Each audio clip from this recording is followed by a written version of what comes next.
We are live. Welcome to another edition of Elevate Your Grind, brought to you by the Cannabis Lab. I am your host, Todd Rosales. So before we get started, because we have a legendary guest today, I want to thank everybody for the love and support that you've shown the show. We've done over 80 episodes. We started this back in January.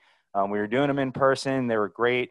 And now we're doing these Zoom ones. And as much as I was reluctant to do it at first, we've really had the ability to get some amazing guests from across the world, from across the country, people who are icons in the cannabis industry. So everybody who has shown this show love, subscribed, liked our videos, shared them, thank you so much for making this happen, because without folks like you, we probably would not have been able to get our guest today. Beyond that, folks, if you want to see the library of podcasts, check it out at youtube.com/elevateyourgrind. They're also on our website, joinclab.com. Yours truly will be hosting a panel on cannabis beverages coming up on the 22nd. That's one not to miss. You can check that out at joinclab.com. And then we've got some more awesome interviews for you tomorrow. We've got my friends over at HBK. We're going to be sitting down talking about the accounting part of this business and tax issues and everything else. Next week, we're hitting the top 100 women in cannabis. We've got Jessica Billingsley, and then we also have Dr. Sandra Macias, and I probably butcher her name, so Dr. Sandra, I'll apologize, and I'll figure out how to say it correctly. But this has been an amazing show, and I love every second of doing it. My guest today needs absolutely no introduction. If you're in this industry, you know who he is as soon as you see his face. I'm talking, so you can't see him. For those of you not in the cannabis space, I know I have a lot of friends that watch this that aren't in our industry yet. This man was called the father of legal cannabis. I've messed up 100 times and just called him the Godfather, and I like that one better, but that's my personal opinion. Please welcome the father of modern cannabis and so many more titles, Steve DeAngelo. Steve, thank you so much for joining us, man. Well, thanks for having me, Todd. It's great to be with you here and to see the work that you're doing, bringing cannabis education out. Congratulations on 80 episodes. Thank you, man. I really appreciate it. Doing something like this has been a dream, and the fact that I get to speak to people like you. I mean, one of the coolest things is, we talked about how we might have known each other before this, and of course, it's the conference circuit. That's the one thing that's really cool. The cannabis conferences are great, but I can't get to you at a cannabis conference for the most part. So I have a format like this where I get to sit down and talk to you. Now, I want to start out because you've done so much in your career. I've heard people call you the Elon Musk of cannabis. I really kind of would equate you more to Bill Gates, because you're kind of in the second half of your career where you've built, first you did the black market stuff and the gray market stuff. You built your businesses, but now you're at the point where you're such an icon in this industry that you can give back, and you're doing that with Last Prisoner Project. I mean, I'm sure with everything you've accomplished in your career that this was a massive goal of yours. So talk to us a little bit about how you got here, like getting to this point in your career where you can just start focus on giving back, or is it just continuing to chase that same passion that started everything else? It's really more of the latter, Todd. What animated my business career in cannabis from the beginning was my desire to tell the truth about the plant, to create an honored place for it in the modern world. And so for most of that career, I was doing underground cannabis business. My specialty was going to places far away from my home base on the East Coast, finding high quality cannabis at low prices and bringing it home. And I did that for the better part of 40 years. And in those years, I was taking most of the money that I made from those activities and using it to fund activist work of a variety of different formats. And so, the great thing about being licensed and being able to build these legal businesses with licenses in California was that I really had an opportunity to spread the message about cannabis through the vehicle that I was using to make my living at the same time. It's really been quite a wonderful thing to be able to do. So it's the genesis for the Last Prisoner Project was just pushing the frontiers of activism where they could go. So, before you make something legal, it's difficult to make a compelling case that people who are locked up for that quote unquote crime should be released. But as soon as we passed the legalization of adult use cannabis in California, I knew that we needed to make the next step, getting everybody out of prison. And that, that largely flows from the fact that I've been incarcerated. I know what it feels like, and I have a lot of friends, some of whom are still incarcerated to this day. It was just, okay, it's legal now. And that means the next thing we need to do is really make sure that everybody gets full freedom out of this deal. Yeah, I actually read a story. I try to read as many interviews as I can, and I like to see some of the obscure things that maybe you don't get to talk about as much. But you actually had an African American friend growing up when you guys were kids, and I remember you saying like they didn't treat him the way that they treated me. When they caught me smoking, they took everything away and told me don't do that again. And with him, they actually prosecuted him. I imagine a lot of these stories that you have growing up really inspired this.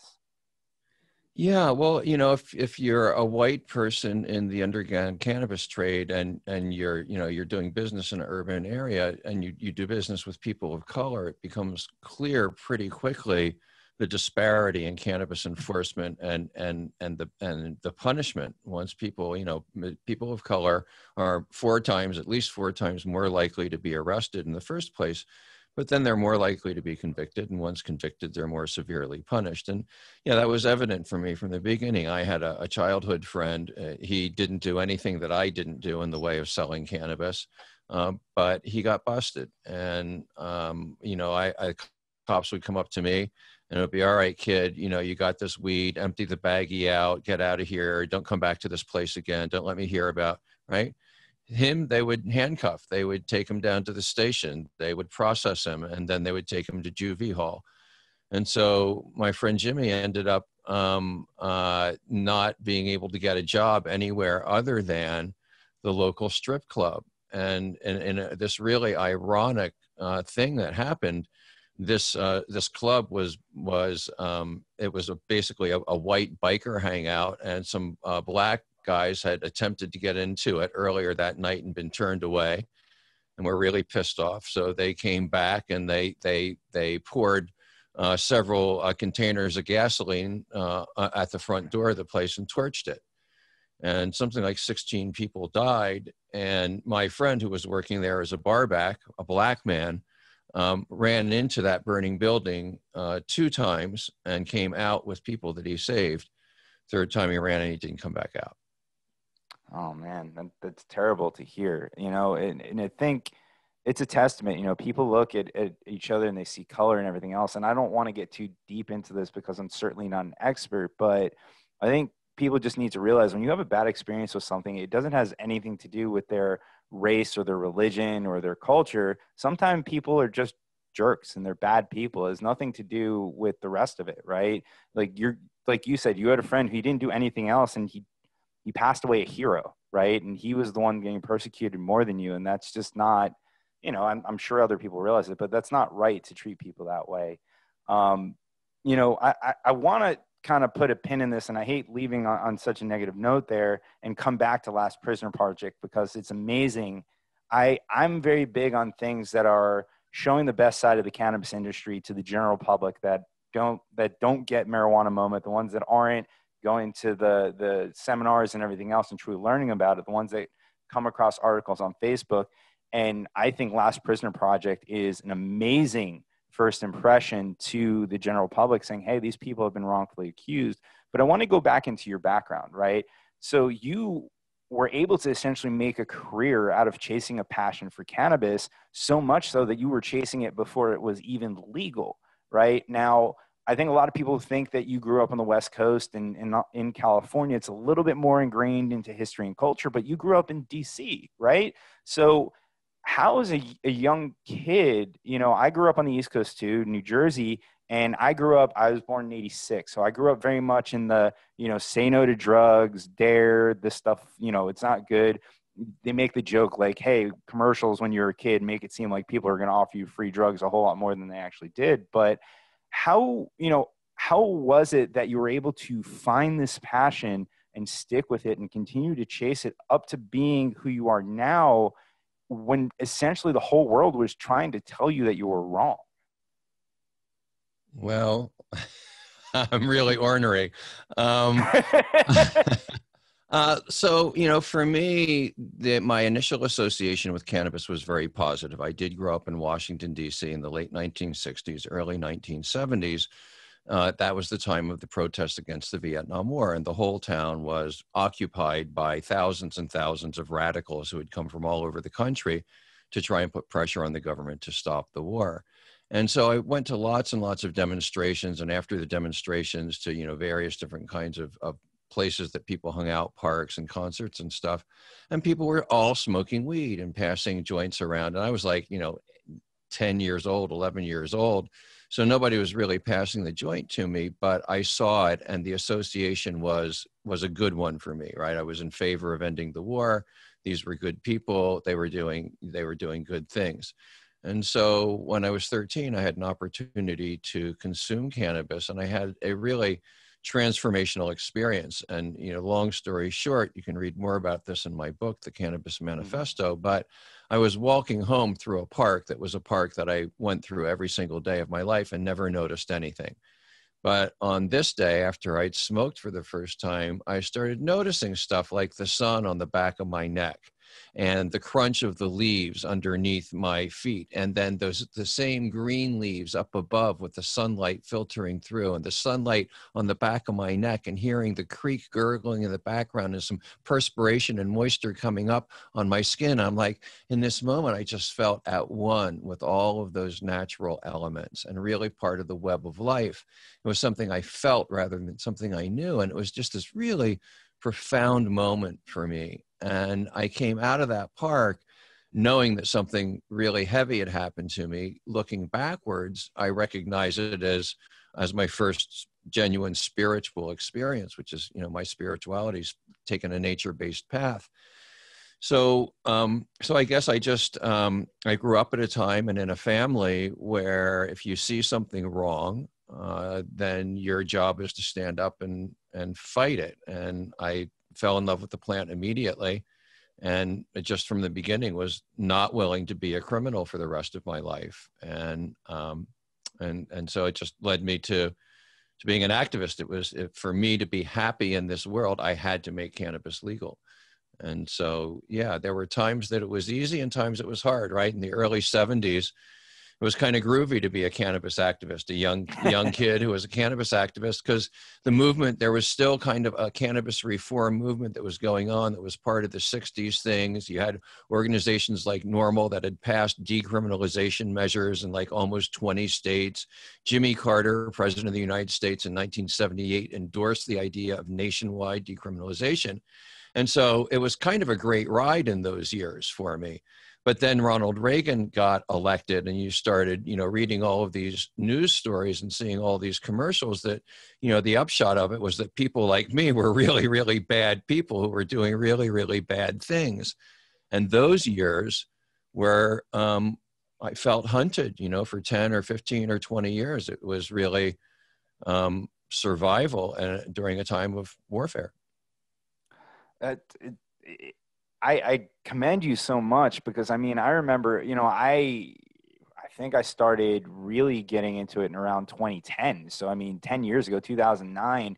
And even then, even though I enjoyed using it, I felt like I needed to hide in the shadows. And it's a much more modern time where, people talk about going to Amsterdam and consuming cannabis, and you can have medical out in California. For you to go at a time when it was completely illegal, I know you had the 60s and 70s there, but going through the Reagan era and being able to nationally be an activist, to me, is just a passion that's amazing. Now, I saw something kind of comical in your past, and it's kind of off, but when you talk to people today, we always hear this. I think we're about 3 to 5 years away from legalizing cannabis nationally. I read in an interview that in the 70s, you guys actually thought that within 4 or 5 years that they would legalize it nationally. So you've been thinking this since the 70s. Is this just standard to say it's going to be legal in 5 years, or are we actually getting closer to that 3 to 5 year timeline? Oh, no, we're much closer, right? Take a look at it.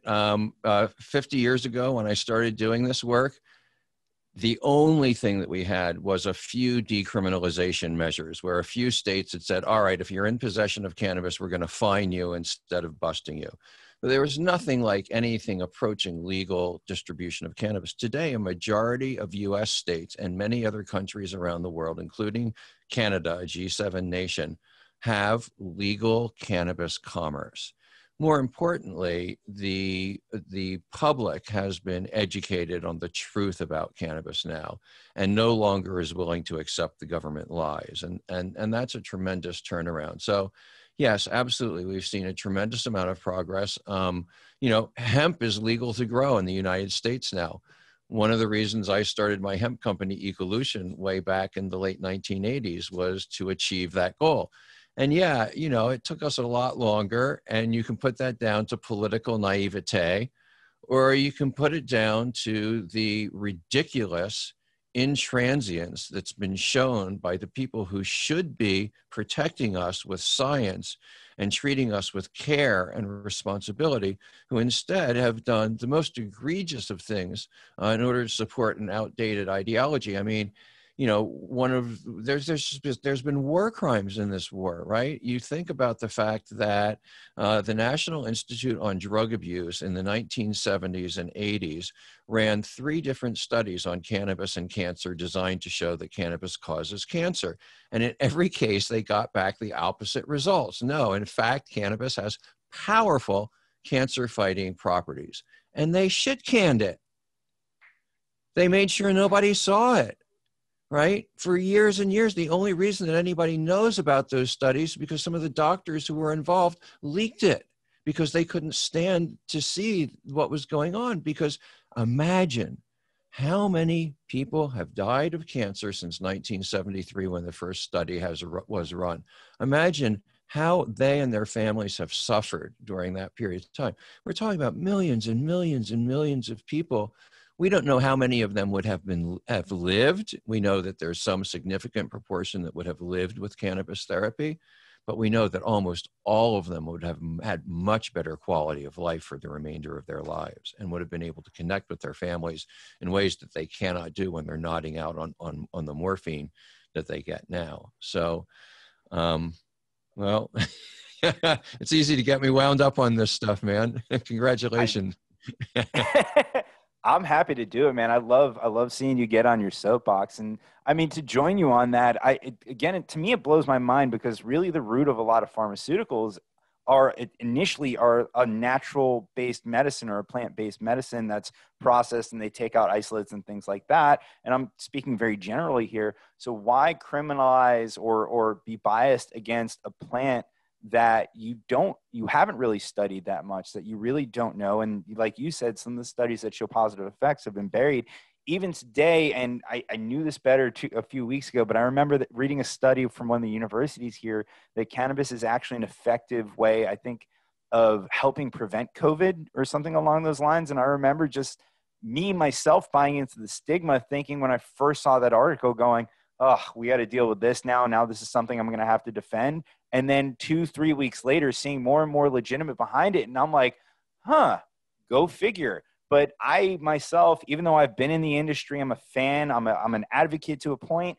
I looked at it and immediately dismissed it as snake oil. And it's crazy. I think a lot of people, even in the industry, were so cautious about this industry's reputation that we see stuff like that without what the initial thought is to say that might not be true. I mean, do you think that's kind of a thing that we deal with here?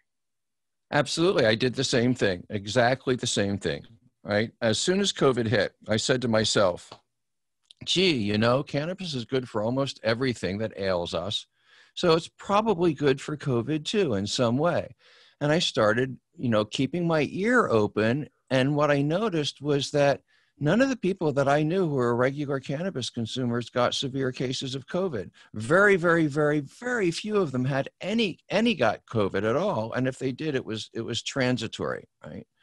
So then I started looking into the science, and there's not only one, but there's actually now multiple ways that have been established with pretty solid science that cannabis can prevent and treat COVID, it can prevent the virus from infecting people in the first place because it blocks the receptors that the virus needs to be able to occupy, and can block up to 80% of those receptors. So it can be very effective in reducing the rate of infectability.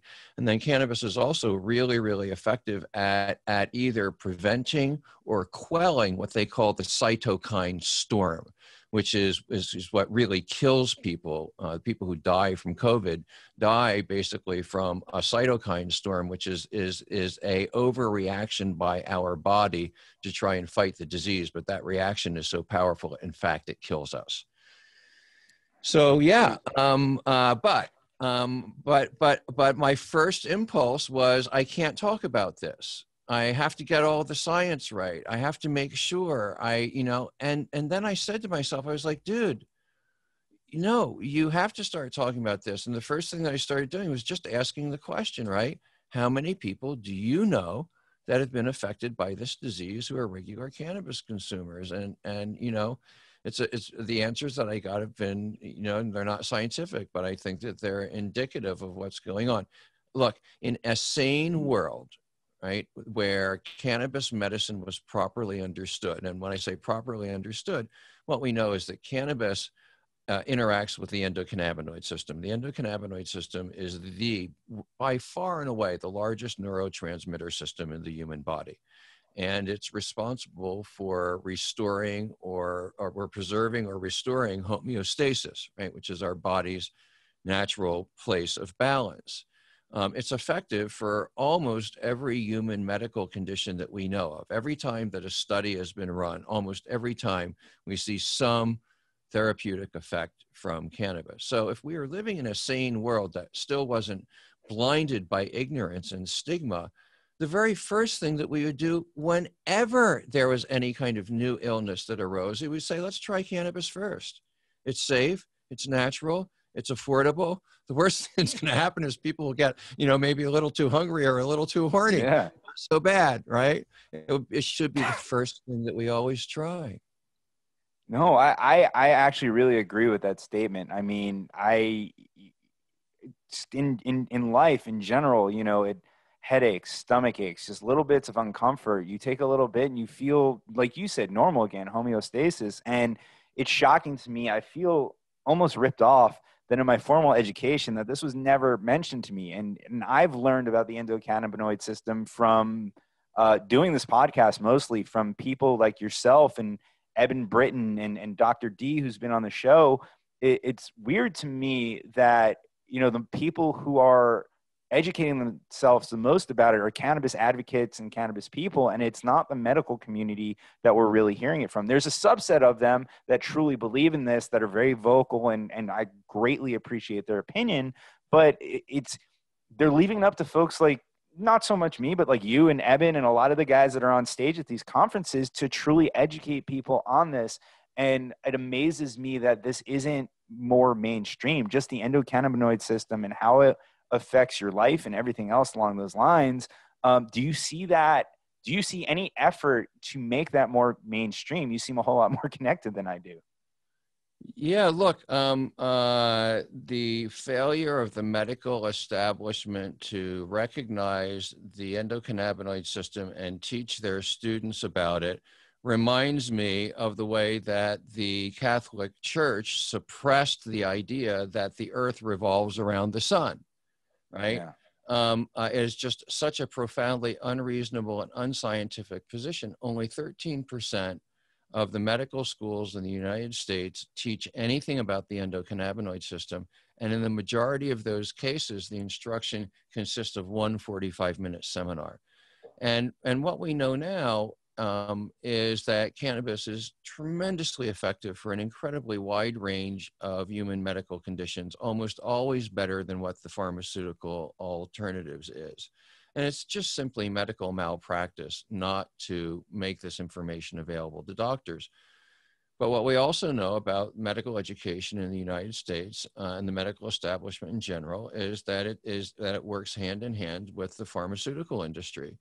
And the pharmaceutical industry has had a very hostile attitude towards cannabis that may be beginning to change now, but that's traditionally where it's been.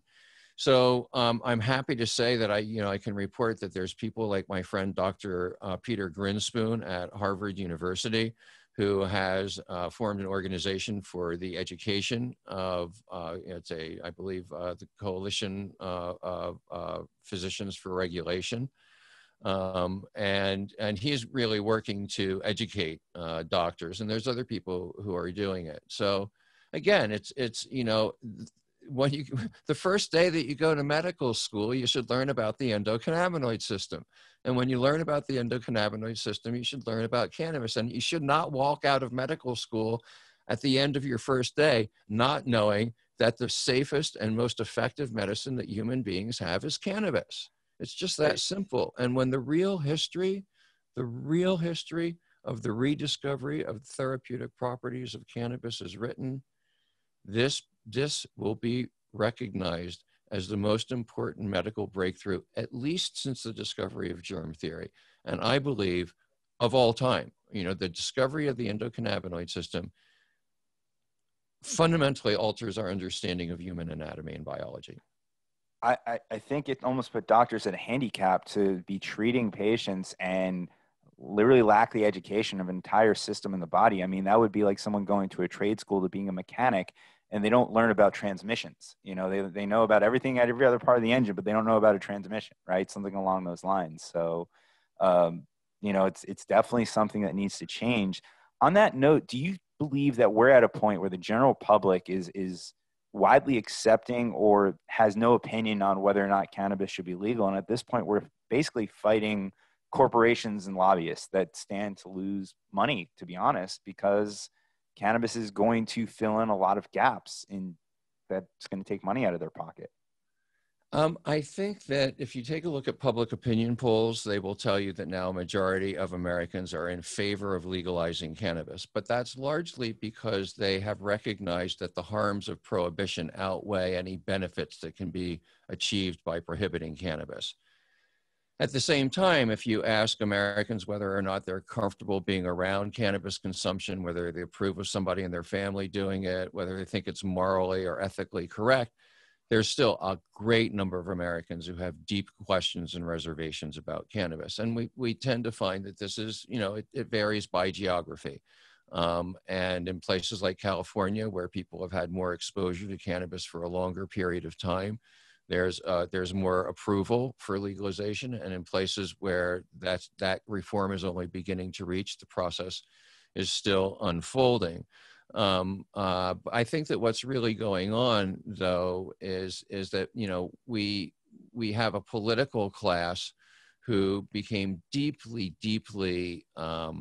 committed to the idea of cannabis prohibition, and they built a whole apparatus around cannabis prohibition that I refer to as the punishment industry. And so, if you take a look at the escalation in cannabis enforcement in the 1980s and the 1990s. What you also find out is that it happened contemporaneously with this huge buildup in policing and enforcement and in a variety of other ills that have flowed like that from mass incarceration. So what? I've done it again, man. Where did we start with this question? I get you on your soapbox, man. I love it. Trust me, that's fine if we go off on tangents here. No, I'm saying, are most people at the point where they're either generally accepting of it or they don't have an opinion against it? And we're really just kind of fighting the corporations that are worried about losing money at this point. I don't think it's so much corporations that are worried about losing money. I think there's a lot of corporations who are trying to figure out how they will be able to make money off of it, and that's fine. I think that a couple of things are going on. One, we still really haven't had the debate that we need to have, which is this a good plant or is it a bad plant? Not is prohibition bad, is trying to keep people from doing it more harmful than it is helpful. Cannabis is, well, it may be harmful or not harmful, but it's not as bad as keeping it prohibited, right? We need to have a forthright conversation. Is cannabis something that's good? Would we welcome it into our families and into our own lives? Or is it something that's bad? And I think that if we have a fact-based, evidence-based conversation about that, the answer is very, very clear. The cannabis is an absolutely huge benefit. It is, in my opinion, the most valuable plant on the planet.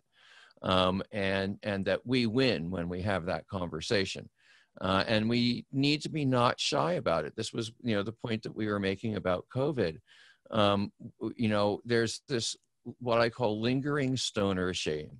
All of us, or at least, except for the blessed young who didn't grow up with all of this bullshit, who, grew up in places like California since we made it a little bit legal. But all of us has grown up under prohibition, man. You were taught, when you were a young person in those DARE classes. And we have had universities, we've had the media, we've had corporations, we've had the government, we've had every police agency you can imagine, all sending us this message that cannabis is a bad thing, that it's not good. And so that has affected us, even though we love this plant so much, we're dedicating our lives to it. We really, really believe in it. Something like COVID comes along and you and I are both timid about embracing and publicizing the benefits of cannabis, right? So we just have to not do that. We have to, make sure that everything that we do is fact-based. It's 100% defensible by science. But wherever that science leads us, we need to go. And, there's incredible things we're finding. I was just talking to a guy named Greg Gerdeman, who was a professor at Eckerd University in Florida. He's recently moved on to be in the cannabis industry himself. But he conducted some really breakthrough research, which showed that what everybody refers to as the runner's high, which is supposedly, if you go and Google runner's high, they'll tell you that it's produced by endorphins, by a burst of endorphins. Not. Endorphins can't cross the blood-brain barrier. There's no way that they give you a high of any kind. What causes the runner's high is your endocannabinoid system. It's your endocannabinoid system, right? And so this is like one little fact that you can share with people who don't know anything about cannabis. Hey, you're uptight about cannabis. Did you know this? Your body endogenously produces the same chemicals that are produced in the cannabis plant. And those are the chemicals that give you a runner's high, or when you work out, any kind of exercise, that really good feeling you get. That's the feeling you get from cannabis. And if you don't have cannabis for some reason, go exercise.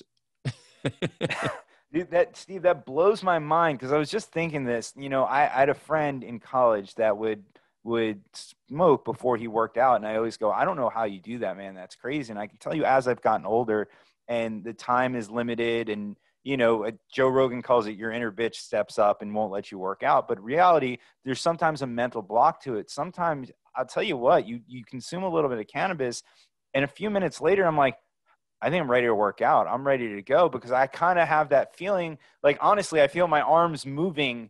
Like, I felt like I already started my workout and I just need to continue it. I didn't want to say I thought I was crazy. I'm like, okay, I can see how that mentally aligns me and everything else. I didn't realize that it was essentially, I'm getting the same feeling as if I did start my workout and now I'm in the middle of it and I'm ready to go. Literally blew my mind just now. And also, you got your mind, body, soul integration going on, right? So, one of the things that I believe about cannabis is that it has this really valuable property of sparking an inner dialogue with the better parts of ourselves, and helps lead us to becoming the people we really want to be. So, we got this term, the Stoner Epiphany, right? Where you sit down, you have a smoke, and you realize something all of a sudden. I think that what that is the reflection of that inner dialogue that happens. And so I think another thing that was going on for you is that really the better part of yourself knew that you really did actually want to do that workout, right? But a life being what life is, there's so many distortions and interruptions and distractions and difficulties and stress that often we don't align our actions with our heart. And cannabis has this really unique ability to help us do that. It's so precious.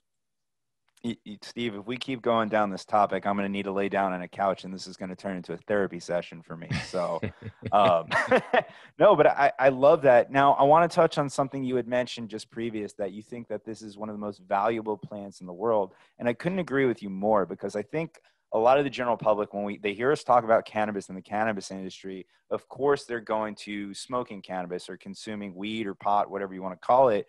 Whereas there's so much more to this plant. And I know you've been a huge advocate of this, starting a hemp company way back when, that I believe what they call the adult use or recreational market today, when this industry reaches maturity, we have federal legality and everything else along those lines, will probably be one of the smallest parts of this industry or market. And I don't think it's going to be an industry anymore. I think it'll be broken up into traditional industry, but you're going to have, and I stole this from Emily Paxi, I thought I created it up, but you're going to have the adult use.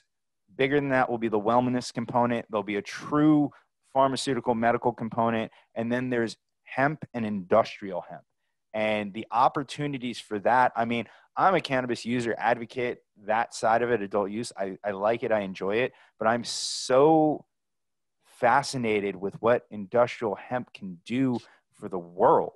I mean, you know, and I've just recently learned all this, so I'm nerding out, knowing that the Model T's fenders were made from hemp and it was stronger than steel, knowing that we can replace plastics and concrete and clothing and all this stuff with hemp, and it's gonna be better and cheaper. Blows my mind. And I give this is literally my soapbox, and it's you know, problems, but out of the concern for the environment, we've resulted from going from a plastic straw to a paper straw. That's robbing from Peter to pay Paul. We're not having plastic, but we're killing trees for more straws. Where is my hemp plastic straw? That's going to change my world, you know? Get Starbucks, give me a hemp plastic straw. We can get rid of that stupid paper straw. But the possibilities are endless. And I'm sure you understand this so much more than I do, of all the things that industrial hemp's going to do for us. I mean, I'm sure you get to see some really great companies that are starting to make those efforts. Well, I'm very pleased to be able to show you a hemp. Oh my God. Straw. My world has changed. This is from my friends at Hemp Zoo, a great company, hempzoo.com.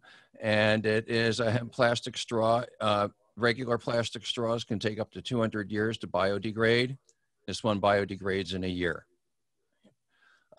So a huge step forward. There's a company I'll be highlighting soon that has hemp utensils that are made out of hemp plastics utensils now. So yeah, look, here's the basic deal with hemp, right? You can make anything that you make out of a tree or cotton or petroleum, you can make out of hemp. And when we harvest hemp, right, you can, well, first of all, at scale, you can use it as a raw material. It is less expensive and way more eco-friendly than any of those alternatives are. Then when you harvest hemp, for every hectare of hemp that you harvest, you sequester 20 tons of atmospheric carbon. And depending on what products you make, like hempcrete also sequesters additional atmospheric carbon as it dries. So here you have a plant that can replace these extremely toxic extractive industries, and at the same time, sequester the carbon that we know that we have to do if we're going to preserve this planet for our children and for their children. So it's an incredibly powerful thing. But then you start adding things to it, like hemp is a powerful phytoremediator. So we first found this out at Chernobyl, where cannabis was planted at the Chernobyl nuclear disaster zone, and it sucks the nuclear poison out of the soil. And then you can harvest that hemp and you can make ethanol out of it, and you can safely use that ethanol. Since then, hemp has been used for this purpose in a number of places around the world, in Italy and China, a bunch of places for a variety of different soil contaminants. So you're decontaminating the soil, you are sequestering carbon, you're replacing toxic extractive industries, and just with what we have available now in terms of technology, we can make our clothing, probably all of our plastics, our paper, our construction materials, our fuel.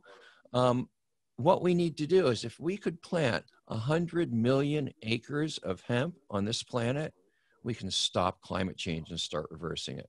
100 million acres. That's something that we should be able to do in this generation of young people, man. Before you leave this planet and people your age leave this planet, we should be able to do that. We should be able to plant 100 million acres of hemp. And what's the key to doing that? Just entrepreneurs going out and figuring out really good things to do with hemp like this, right? Like this amazing straw. You know, what a beautiful thing, man. And you know, so we are here at this, at the dawn of an epochal change in human civilization. Ever since we discovered technology, we've been using it in this very crude, primitive way that seeks to dominate Mother Earth. And it does not work. It's worked for 1,000 years or so, but it's not going to work for another 1,000 years. That's evident. We have to learn how to work with Mother Earth, not try to dominate her. And hemp is the way for us to do that. It's all here. We can make our fuel, our fiber, a huge amount of, you know, the problem with talking about cannabis to people who aren't very educated about it and are a little bit suspicious is that when you start telling them the truth, they just don't believe anything that all these things could be true. So, I mean, Yeah. here's another interesting fact about cannabis. Cannabis seeds contain a higher level of protein than any meat. Huh. And any meat, right? And they're delicious and they're easily processed, right? So moving into the future, like just today, you can go out, if you do a Google for hemp foods, you can find hemp ice cream, hemp tofu, hemp cereals, all sorts of hemp flour, hemp pasta.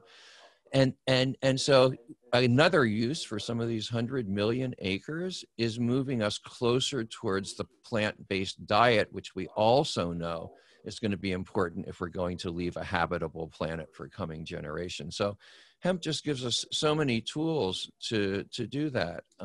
Mother Nature was so kind when she gave us a plant that at the same time wakes up our spirits and souls and brings us closer to her, to Mother Nature, and then gives us the raw material we need to build a new civilization. You know, it's funny you say that people lack the education to kind of comprehend the fact that it can do all these amazing things. I think in a roundabout way, it almost makes sense to why they would put prohibition on it, because it does do all these wonderful things that affected other markets. And you really look at the world from a capitalist or a business standpoint, right? And you go back to the story about William Randolph Hearst and him feeling threatened by the hemp industry. But, you know, I think people are at a point today, especially when you can use hemp to make the world a better place without having to suffer, right? Like when I say suffer, that we're not making products worse. We're not coming up with stuff that's 70% as good or 80% as good as what the standard was, you know, like, I don't know, make a, like Diet Coke compared to Coke, right? And I know it's a terrible analogy, but, you know, you're getting original Coke with better ingredients when you're using hemp. You know, we're getting concrete that's as good as concrete. We're getting plastic that's as good as plastic. And I don't understand why anybody in their right mind can look at what's going on in the world today and think, whoa, we don't want to try that. I mean, shit, nothing's working. So why not try something new? In reality, we're not trying something new. We're trying something that they were doing just 100 years ago that they just said, this is bad. We got to stop doing it for so many other reasons. And it's got its political reasons, it's got its business reasons, and then, like, you know, coming all the way back to Last Prisoner Project, and this might be one of the best transitions I've ever done in the history of this show, but for social justice reasons as well too. So, you know, it's amazing to me that people aren't willing to give this plant a shot on that note. And, you know, before we go back to Last Prisoner Project, if people believe the true stigma of cannabis, Steve, I've listened to you talk today. I've listened to you talk on Radio Free Cannabis. I've listened to you talk at multiple conventions. You are a very intelligent person. You're very educated. You shouldn't be that way. If the stigma was true, you shouldn't know any of this stuff. And I'd like to think that you single-handedly help break that stigma just by being you. Well, I like to think that too, Todd. I've worked hard to do that. And, you know, what we know about this movement is that it's taken thousands and thousands of people. There have been times in the course of the movement during difficult days when forward motion really rested in the hands of a relatively few number of people who were heroes during that period of time, like Dennis Perone and Jack Herer, and maybe I get included in that category. But It has taken an army of thousands, and the mission that we're on is huge, right?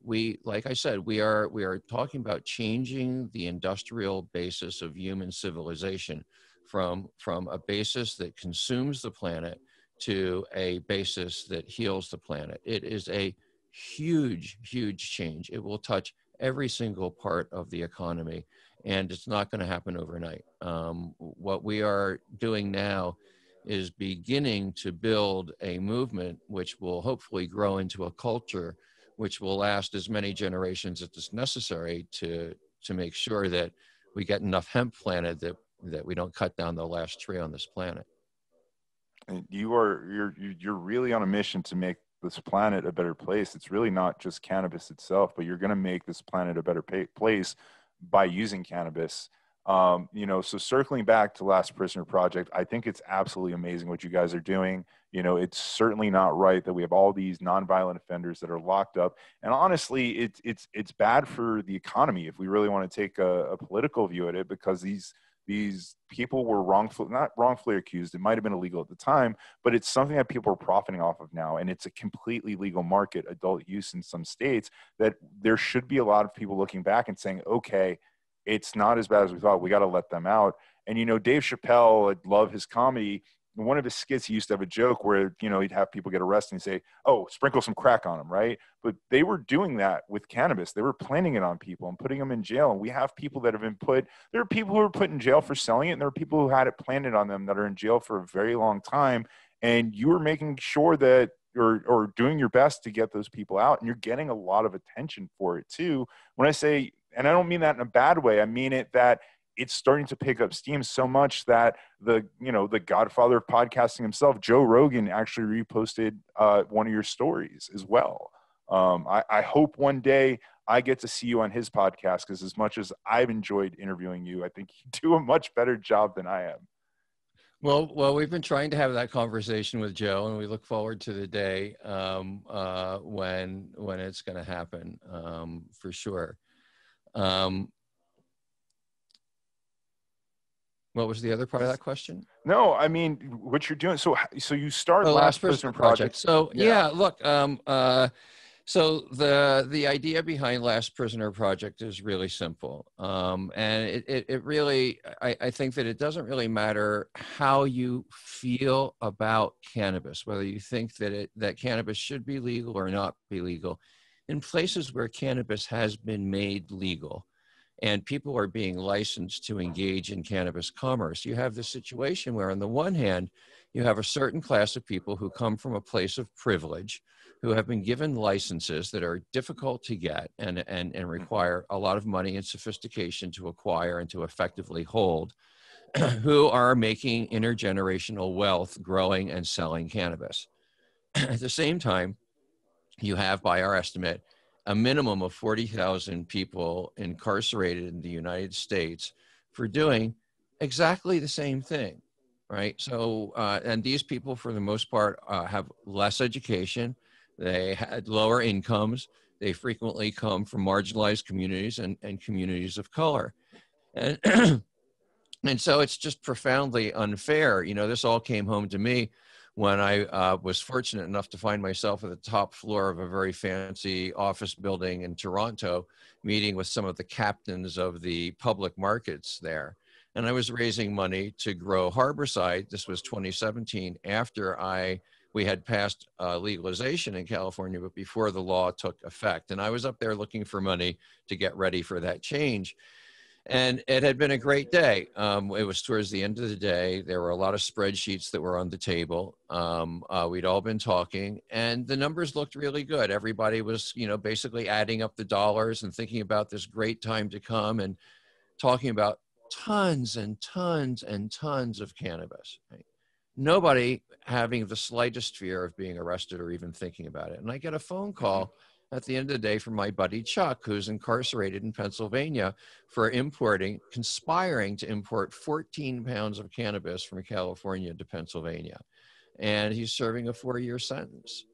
So I go out in the hallway, take the call, and it's sad. It's sad to talk to your friends when they're in prison. And I went back into the room, and So there's part of me that's like feeling this real sadness, right? And this other part of me, I walk into the room and everybody there is like, hey, all right, you know, we're moving into, if you're going to make money, this is great, Steve. And I'm like, okay, we cannot do this without taking care of people like my friend Chuck. And then I took a look at the spreadsheets on the table, and I thought about how many other conversations were going on at that moment and would be going on over the course of the next decade all around the world, and the billions and billions of dollars that those conversations are going to generate.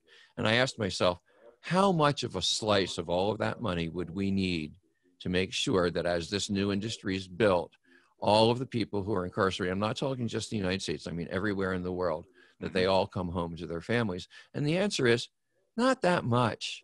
When you think about how much money is going to be made, not that much. So this isn't just a noble cause, right? Oh, let's free all the prisoners. This is something we can actually really do. It's achievable. And you know, really shame on us if we don't, right? Shame on us if 20 years we look backwards and we say, you know what? We let people die in prison. There are people now who are serving life sentences without parole for nonviolent cannabis crimes, and they will die in prison if we don't do something to let them out. And I think we'll all feel a whole hell of a lot better 20 years from now when we look over our shoulders if we can sit down with those people and their children and know that we got them released. Yeah, I couldn't agree more with you. And I don't think there are too many people that would disagree that this is a great cause that you have here. You know, I think there's some people have a negative connotation to capitalism and business and entrepreneurship because they see companies that are massive and they take advantage of people. But there's also a good side of it. And again, going back to talk about you, I think you're that best example of it because you were able to find a very successful career chasing your passion. It made you a little bit of money, but by making you a little bit of money, it provided you the resources to give back to the people that helped make this possible, right? The people that were, like you said, underground doing this because this is how they made money, or this is all they knew, or this was their passion. And you were able to do that. And by being a very successful entrepreneur, it gave you the resources to start this fight. And I think that's a great example of how entrepreneurship, business, and capitalism can be a good thing for the world. But, you know, we got to find more people like you that are willing, that when they get there and they not even at the end of their journey, midway through their journey, they're focusing and throwing that ladder back down, whether it's in the form of advice, education, money, advocacy. You know, I think we need to get more people like you. And what amazes me is in the cannabis industry, it seems that is happening more so than any other industry on the planet. And I hope it continues that way. I hope that business doesn't come in and ruin that, because I think the spirit of this industry is amazing. And I've repeated this quote 100 times. Carson Humiston, the CEO of Vangs, she's like, we're not bankers in this industry. Everybody who's in this industry is in here because they want to be, right? Now, there are people that are here that are trying to just make as much money as I can. And I'd like to think that with the heart and spirit of the industry, that they'll find their way out of it, that things will work itself out. I hope it does. But when you truly sit down with people who love this industry, it's amazing. For the first time ever, we can say our industry is different and actually mean it. We have this incredible opportunity, not just to create a new industry that looks like every other industry, which is basically saying the rat race that we all want to get out of, right? Yeah. We can create something that's totally new, that breaks all of the molds. There are no standards that exist for this industry yet, and it's up to us to set them, and we should set them really, really high. We should meet this test of history that's in front of us.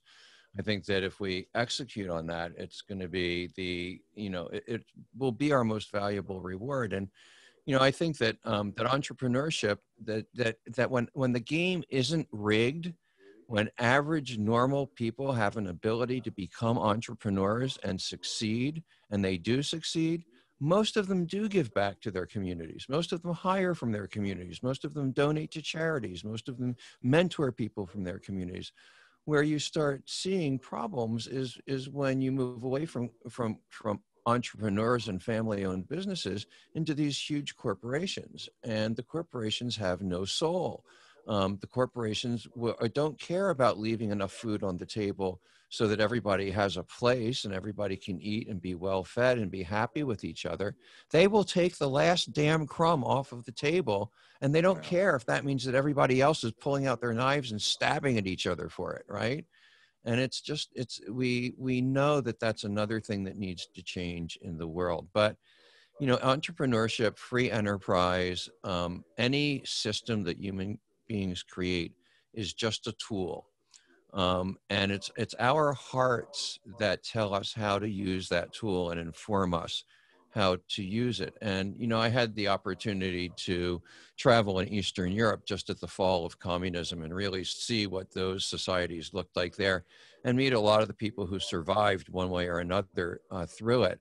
And you know, when I was growing up as a young child, I grew up in an Orthodox Jewish neighborhood in Washington, D.C.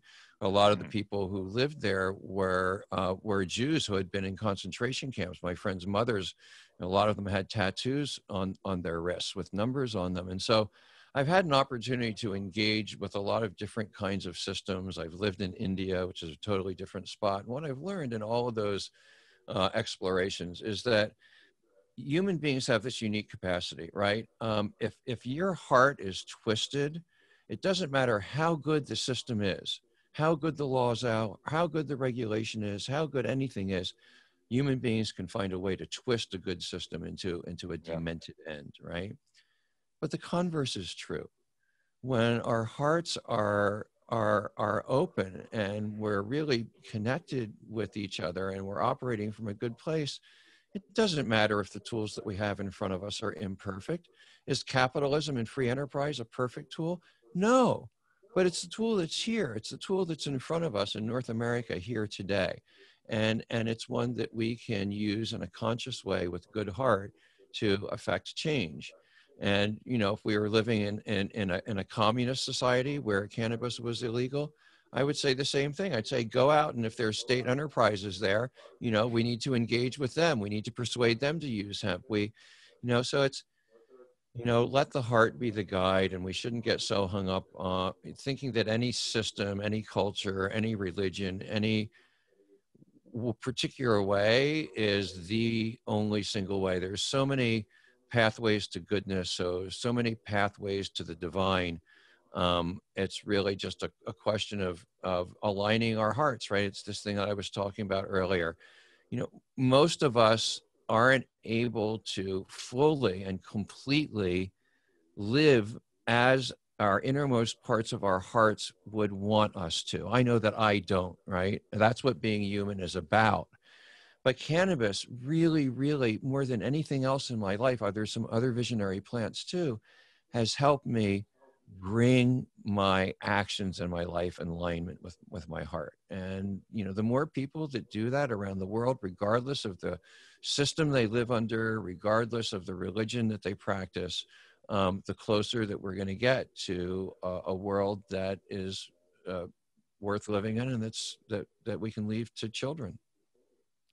This conversation has been amazing. I've enjoyed so much of it. Just to be able to get, you know, an hour of your time one-on-one is the reason why I do this show. I mean, I've learned so much. I've had so much fun talking. Before I let you go, though, you know, it's been a little bit, but you started your own podcast, Radio Free Cannabis. I listened to 3 episodes. I wish I could say I listened to more, but I listened to a lot of them. And so I listened to Jim Belushi, Paul Rosen, and your brother Andrew DeAngelo, and I loved all 3 episodes. I'm not just saying that because we're on this show.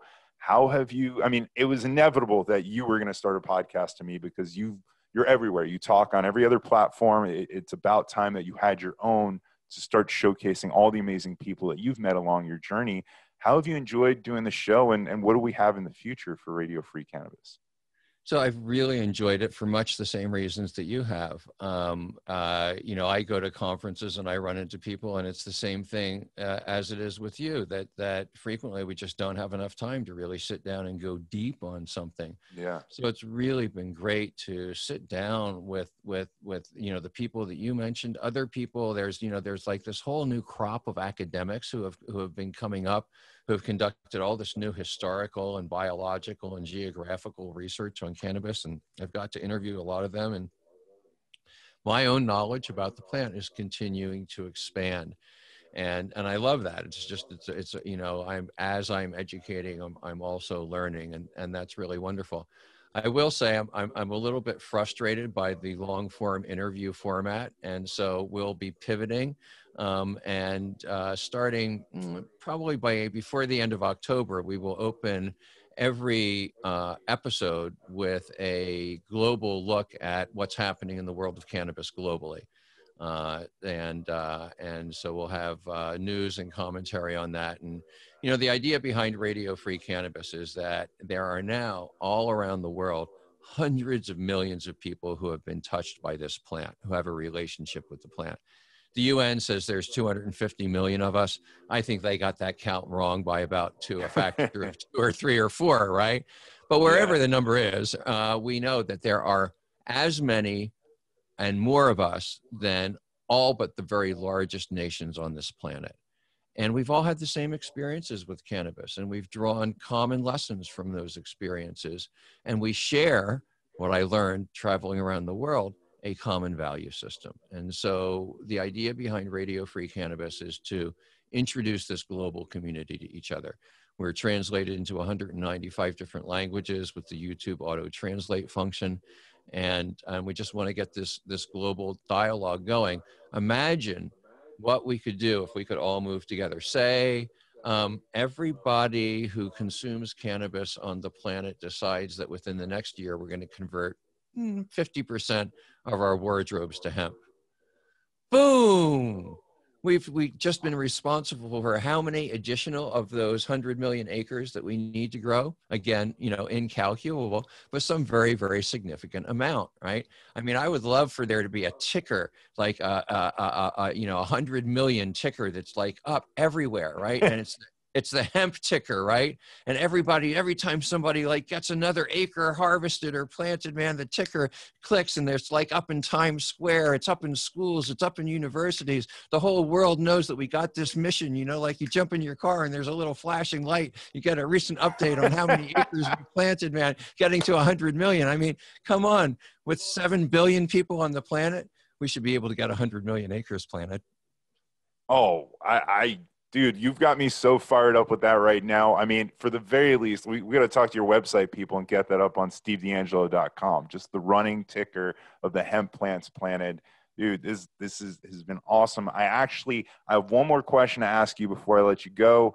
One of my colleagues is a huge fan, and she knew that I was interviewing today, and she wanted to, and I meant to plug this in earlier when we were talking about cannabis as wellness, but she wanted to know more about your philosophy that all cannabis users are medical user in some way, shape, or form. So if you can just kind of briefly dig into that a little bit. I know my colleague Sylvan, it would mean a lot to her. Yeah, but I'm happy to speak on that briefly. So I think that the idea that there is the medical use of cannabis on one hand and recreational use on the other is the wrong way to look at the plant. I think the right way to understand the way we use this plant is that we use it for wellness. Now, what do we mean when we say wellness? Certainly, we include all the grave illnesses like epilepsy and cancer and ALS and all of the other really, really grave diseases that cannabis prevents or cures or at least alleviates the symptoms of.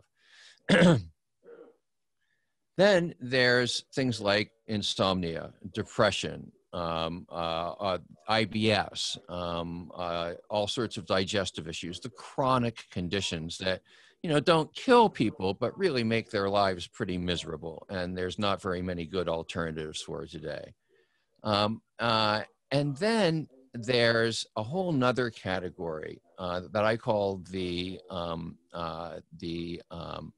underappreciated wellness benefits of cannabis, right? And I'm thinking about things now like the ability of cannabis to extend patience, to bring you in closer touch with nature, to spark a sense of playfulness or creativity, the way that cannabis can help turn an argument into a conversation, right? Or a walk through the woods into a spiritual experience, or help a poet find the right word or a musician find the right note, the way that it helps teach us how to engage with each other in more respectful ways. I think those are all wellness benefits. And even, feeling joy, feeling ecstasy, feeling hilarity.